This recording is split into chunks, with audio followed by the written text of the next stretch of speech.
Olá pessoas, tudo bem com vocês? Eu vou dar um recado bem rápido aqui antes de vocês começarem esse vídeo. Esse vídeo ele faz parte de uma série de vídeos que foram gravados das leituras que a gente fizeram discutindo alguns textos durante a quarentena. O texto que a gente vai discutir nesse vídeo é A Branquitude, a Crítica e Crítica, a Supremacia Racial e o Branco Antirracista. O link do texto está na descrição. Mas para além disso, para complementar essa discussão, a gente vai falar um pouco também sobre o filme Infiltrados na Clã e também contextualizar um pouco mais sobre essa organização de supremacia branca, a Ku Klux Klan.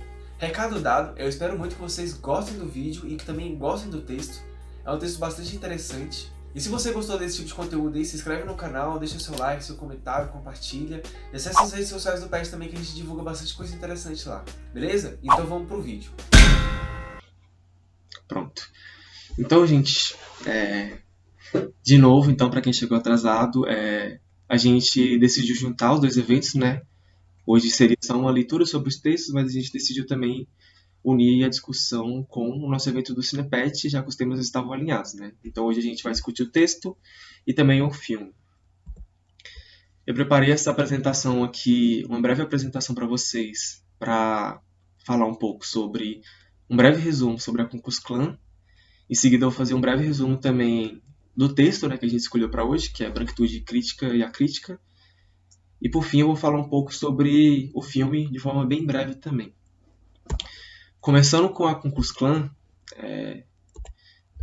a Ku Klux Klan era uma organização terrorista que ela surgiu no estado de Tennessee, nos Estados Unidos, no século XIX, após a Guerra Civil Americana. Ela surgiu como uma forma de combater as medidas defendidas pelos políticos do estado, da parte norte dos Estados Unidos, que visavam ampliar os direitos civis e políticos das pessoas negras. Ela ficou conhecida pelo mundo todo por utilizar aquela roupa branca, aquele capuz branco, e promover perseguição, atos de violência e assassinatos de negros, judeus e católicos. Alguns de seus atos consistiam em execuções e torturas a pessoas negras, judeus, algumas vezes em praças públicas. Eles também promoviam incêndios na casa de pessoas negras, judeus e ativistas políticos e ataques terroristas em locais frequentados por essa população. A literatura ela aponta 3 fases de atuação da Ku Klux Klan. Então, a primeira, que sua origem, né, foi entre os anos de 1866 e 1869. Alguns estudiosos eles entendem que essa fase ela durou até 1871, que foi quando realmente teve a efetivação de uma lei para combater os atos de violência fornecidos por essa organização, né? E também houve um crescimento expressivo no sul dos Estados Unidos, que foi o local de sua origem. A segunda fase ela ocorre entre os períodos de 1915 e 1940. Ela recebe grande influência e ela renasce basicamente com o lançamento do filme The Birth of a Nation, que é um filme que inclusive aparece no filme que a gente vai assistir, que a gente assistiu e vai discutir. E essa foi a fase de maior expressividade dessa organização, onde ela alcançou cerca de 4 milhões de membros. A terceira e última, né, que ela teve início nos anos de 1950 e ela perdura até os dias atuais, ela é marcada pelo enfraquecimento dessa organização, com a conquista dos direitos civis e a representatividade política nos Estados Unidos pelas pessoas negras, né? Ela teve uma dispersão dos membros para as outras organizações, então a gente teve surgindo organizações como os neonazistas e também os skinheads, que foi um movimento dos Estados Unidos também, e também migrou para outras partes do mundo. Atualmente ela consta com cerca de 4 mil membros, né? Esses membros são exclusivos da Ku Klux Klan. E essa organização ela prega o ódio contra negros, imigrantes, judeus, católicos e também a comunidade LGBTQI+, né? Qualquer pessoa que eles considerem diferentes ao que eles pregam. Agora vamos entrar um pouco sobre o texto, né? O texto ele foi escrito pelo Lourenço Cardoso, foi lançado em 2010. Bem, esse texto ele busca diferenciar os conceitos de branquitude crítica e branquitude acrítica, né? Basicamente, a branquitude crítica ela se refere ao indivíduo ou um grupo que desaprovam publicamente o racismo. Esse publicamente vai ser debatido mais para frente.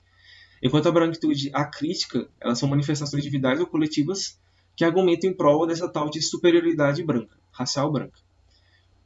O autor defende que a distinção conceitual desses conceitos ela pode nos dar um maior esclarecimento sobre o crescimento e o fortalecimento dos grupos neonazistas e os membros da Ku Klux Klan também, além de a gente entender melhor como que funciona a propagação do racismo para essas organizações.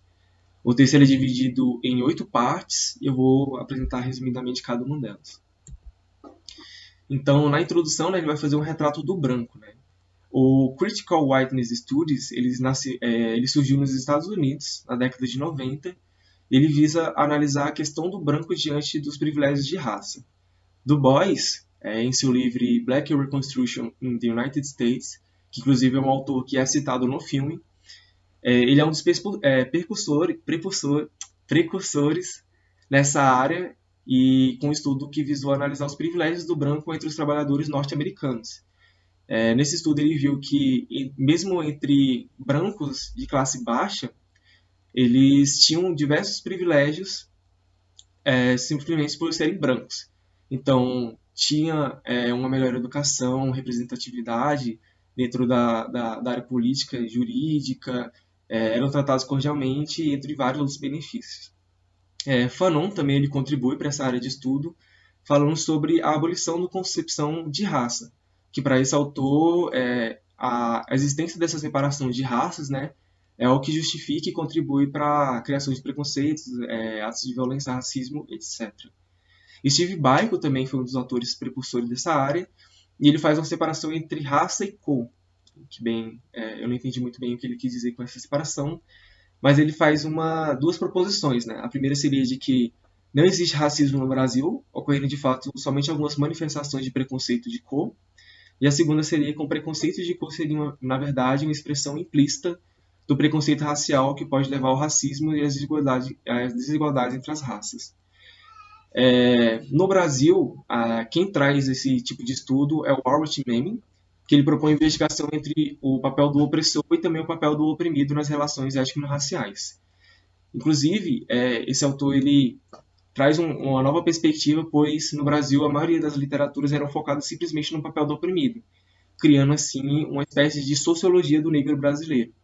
E esses autores eles defendem que também é importante se estudar o papel do opressor e os motivos que levam a essa opressão e etc. Na segunda parte do texto, ele vai falar algumas definições genéricas sobre a branquitude. Basicamente, a gente pode entender a branquitude como uma identidade racial branca sendo construída e reconstruída histórica e socialmente sobre a influência do cenário local e global. Essa identidade ela se modifica no decorrer do tempo e de acordo com o contexto no qual ela está inserida. A branquitude é um local de privilégios simbólicos, subjetivos, objetivos e também materiais, que colaboram com a construção e reprodução do preconceito racial e a discriminação e o racismo.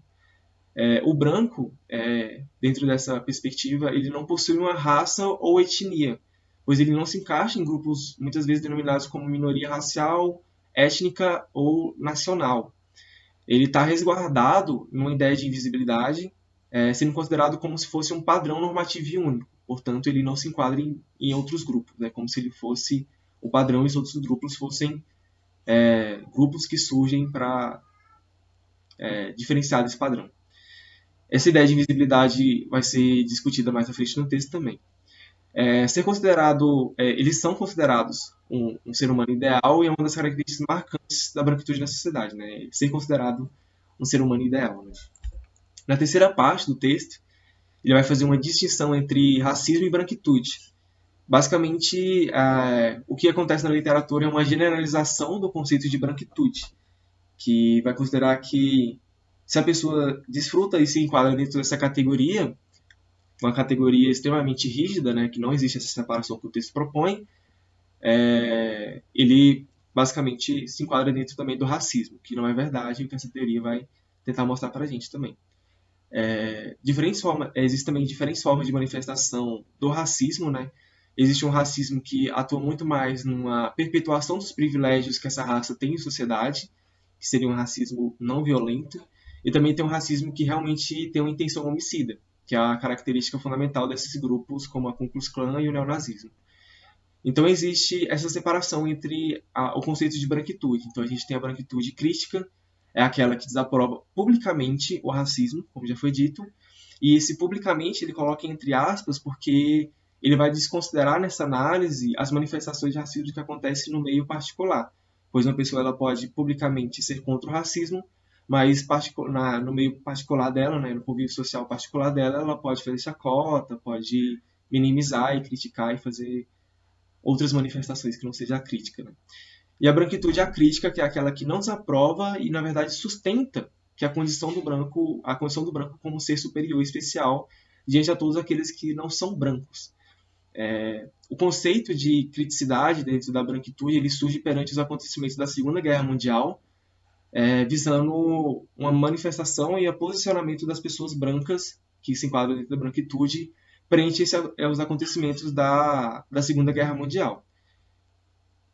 Então, a pessoa que ela se coloca contra, que ela critica e que ela consegue perceber de forma crítica os acontecimentos da Segunda Guerra Mundial, todas as perseguições, os atos de terror e violência, desaprovando aquilo, né?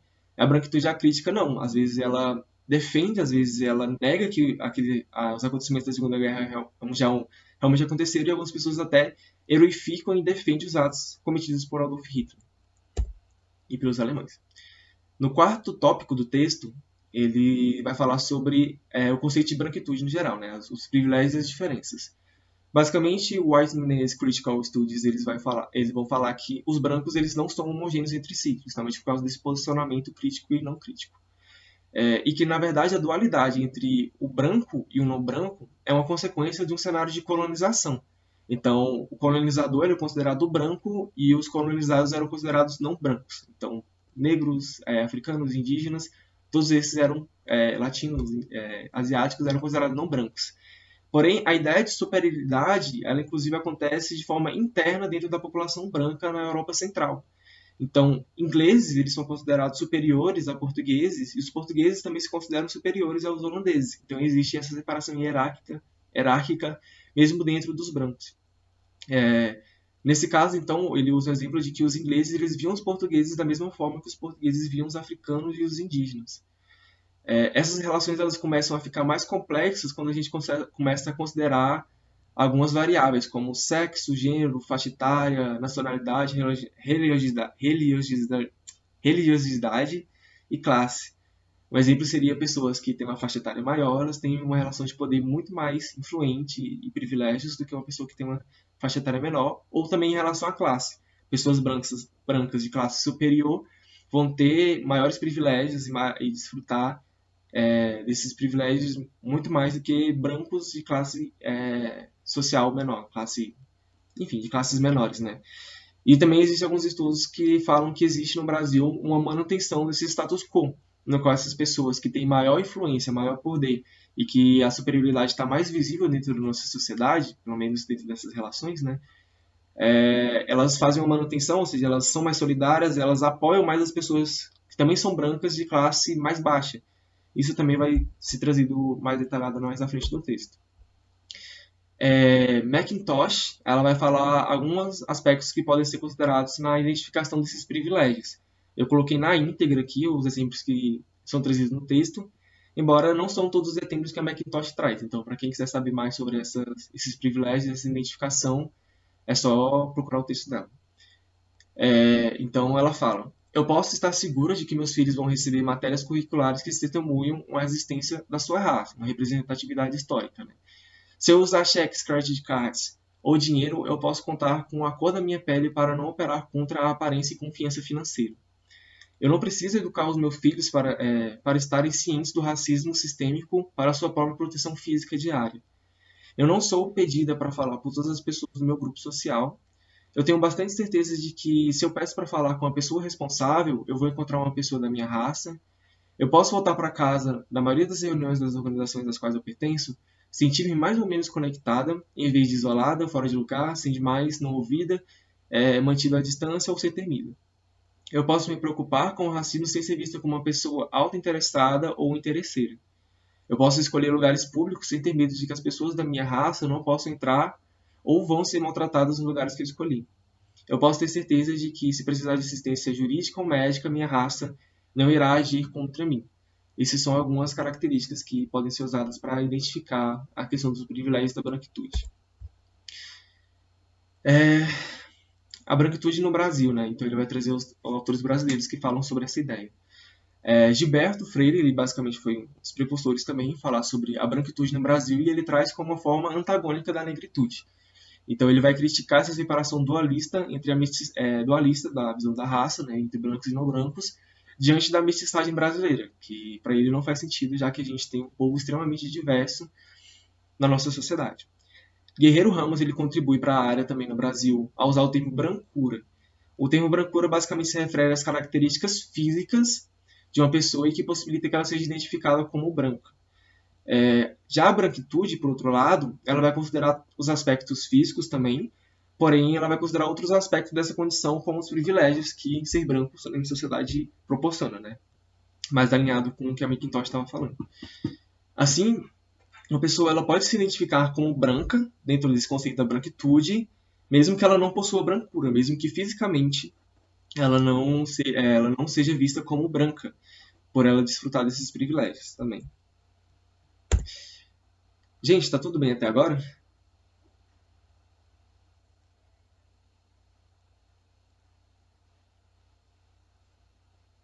Muito rápido. Tá bom. Eu não tô conseguindo ver o chat, eu não tô conseguindo ver nada, então tô sem feedback nenhum, mas obrigado, vou tentar falar um pouco mais devagar. E nessa quinta parte do texto, então, ele também faz uma revisão de literatura em relação aos autores que falam sobre isso no Brasil, né? Ele faz uma análise das principais contribuições. Então, Guerreiro Ramos, ele vai falar sobre a patologia social do branco que nega qualquer descendência negra, né? Esse é um fenômeno brasileiro. Ele também fala sobre o embranquecimento, que é a tendência da população brasileira se reconhecer como branca, visando privilégios relacionados a essa condição. Então, o pardo ele passa a ser visto como branco e o negro ele também passa a ser visto como pardo, tirando completamente o negro dessa análise. Edith Pisa ela vai falar sobre a invisibilidade da branquitude, que não se reconhece como um grupo racial, por ser considerado um padrão ideal de normalidade, que já foi dito lá no começo. E ela usa a metáfora da porta de vidro, que seria que a pessoa branca ela só vai se perceber como uma pessoa racializada quando ela se choca com essa ideia, ou seja, quando ela choca com a porta de vidro, que é uma coisa que é invisível, porém é perceptível. Se você prestar atenção no tema, se você estiver atento, você consegue perceber. O termo de invisibilidade, o autor vai falar que ele não se sustenta teoricamente porque existem diversos grupos, pessoas brancas, que se reconhecem de forma racializada. Então é um termo que caiu teoricamente. César Rosato e a Verônica Gesser, eles defendem que a branquitude no Brasil e no mundo é uma ferramenta antirracista na área da educação, que trazer esse conhecimento sobre as posições hierárquicas e as formas de manifestação de racismo e de violência podem contribuir nessa luta antirracista. Maria Aparecida Bento, ela vai falar sobre o conceito do pacto narcísico, que é basicamente um pacto entre as pessoas brancas, que não é um pacto explícito ou consciente, que as pessoas brancas elas vão defender os próprios privilégios raciais. Então, os profissionais de RH eles vão contratar pessoas brancas em detrimento de pessoas negras, por exemplo. Para manutenção das pessoas brancas sempre estarem ocupando os melhores cargos, sempre estarem nas melhores escolas, etc. Levi Sovik ele vai falar sobre o papel da mídia em favorecer os estereótipos favoráveis à pessoa branca, enquanto ele deprecia a imagem do negro e ressalta a importância dessa área como análise política dentro da nossa sociedade. E Lúcio Oliveira, na sua tese de doutorado, ele verificou que as pessoas brancas elas não reconhecem a implicação da identidade racial branca na problemática étnico-racial e a minimização por parte dos discentes, no qual foram os participantes da pesquisa dele, sobre os privilégios raciais da branquitude. Na sexta parte do texto, está acabando, gente, Floresta Fernando e Otávio Iane, eles falam sobre todas as expressões de branquitude, que não são todas as expressões de branquitude que desaprovam o racismo. Geralmente a ideia da supremacia branca é defendida por grupos de ultradireita, que estão mais enquadrados dentro dessa questão da branquitude acrítica, como os neonazistas, a Ku Klux Klan e os skinheads. Segundo esses grupos, a branquitude acrítica não poderia ser considerada uma manifestação racista, já que para eles é óbvio e inquestionável de que existe essa questão da superioridade branca. A internet ela tem se tornado uma das principais ferramentas para a propagação das discussões de ódio realizada por esses grupos e tem favorecido o seu crescimento, já que existe um cenário de impunidade dentro da internet. São alvos pessoas negras, imigrantes, judeus, LGBTQI+, e qualquer pessoa que ameaça a pureza branca e a identidade nacional. O racismo contra imigrantes tem sido chamado de neorracismo, racismo sem raça, etnicismo racial e racismo cultural. Esse texto é de 2010, então esses termos eles podem estar completamente descontextualizados e podem ter caído também. A branquitude acrítica ela tem sido usada como estratégia política e tem sido usada por candidatos nas disputas eleitorais. Um grande exemplo para a gente é o nosso próprio presidente e também as eleições dos Estados Unidos, entre outras. Na sétima parte, que é a última parte antes da conclusão, ele vai falar sobre o conflito do papel do branco que se posiciona de forma crítica, o branco antirracista. Os teóricos da branquitude ele entendem de forma consensual que a tese de superioridade é algo construído socialmente, porém a teoria antirracista ela tende a associar o racismo à branquitude, como uma essência indissociável. Então não existe essa separação entre crítica e acrítica, levando a crer que essa teoria ela não entende que essa questão da superioridade, a tese da superioridade racial branca, é uma construção social. A branquitude crítica, ela visa então dar um passo para a abolição do seu traço racista, tendo como primeiro passo uma dedicação individual e posteriormente a insistência crítica e autocrítica contra os privilégios do seu próprio grupo. O autor ele chama isso de zona fronteiriça, que é o conflito gerado pelo branco antirracista que se encontra dentro do grupo opressor e ao mesmo tempo se coloca contra essa opressão, que é um pouco da discussão que a gente fez na leitura passada também. Por fim, ele vai concluir que a branquitude, independente de ser crítica ou acrítica, ela se mostra como um local de privilégio racial e social. Ele levanta duas questões que seriam as diferenças entre o branco neorracista e o branco antirracista. Basicamente, o antirracista censura qualquer tipo de privilégio social que pode estar atrelado à sua raça, enquanto o neonazista ele vai reivindicar sua condição humana especial por sua pertença étnico-racial, ou seja, ele entende essa superioridade e exige politicamente e socialmente esses privilégios. E também ele pergunta o que os grupos como os neonazistas, a Ku Klux Klan e os skinheads têm em comum. Basicamente, todos os grupos têm em comum o culto à violência, o nacionalismo exacerbado e a aversão aos que eles consideram diferentes. No Brasil, esses grupos, os grupos acríticos, né, eles são contra geralmente nordestinos, judeus, estrangeiros, negros e também homossexuais. O grupo LGBTQI+. Enfim, vamos falar um pouco sobre o filme também, extremamente breve. O filme ele se passa em 1978. Ele vai falar sobre a história do policial Ron Stallworth, que é um policial negro do Colorado que ele consegue, de certa forma, se infiltrar na Ku Klux Klan local. Ele passa a se comunicar, né, com telefonemas com os integrantes dessa organização, e quando ele precisa estar presencialmente, ele chama um policial branco, que inclusive também é judeu, para fazer esse papel de infiltração. Depois de alguns meses de investigação, o Ron ele fica próximo do líder da seita, que é o David Duck, e ele sendo responsável, inclusive, por sabotar um atentado de ódio orquestrado pelos racistas. Esse filme é dirigido pelo Spike Lee, é um diretor famoso pelas obras sobre o racismo nos Estados Unidos. E esse filme também, inclusive, quem se interessou pelo tema, quem gostou do filme, aconselho procurar os filmes do Spike Lee também, que são filmes muito bons. Esse filme é baseado em fatos reais e ele teve como obra original um livro chamado Infiltrado na Klan, Desmascarando o Ódio. Ele foi escrito pelo Ron Stallworth, né, que é o protagonista do filme. E pra finalizar, né, a gente tem os personagens principais que compõem o filme. A gente tem o Ron, né, que é o personagem principal do filme. A gente tem o parceiro dele, que é o policial judeu, o Flip. A gente tem uma personagem, né, que é a Patrice Damas, né, que vai fazer o parceiro amoroso aí do Ron aí também. E também ela é o alvo dos racistas. A gente tem o David Duck, né, que é um dos líderes da Ku Klux Klan aí, mundialmente famoso. A gente tem o Félix, né, que é basicamente o grande vilão desse filme. E ali eu também coloquei a foto dos personagens reais, né. Então eu vou finalizar essa apresentação por aqui. Você que está assistindo pelo YouTube, não esqueça de deixar seu comentário com as impressões em relação ao texto, em relação ao filme, em relação a esse vídeo. Espero que vocês tenham gostado. Se inscreva no canal, curta, compartilhe. E é isso. Muito obrigado e até a próxima.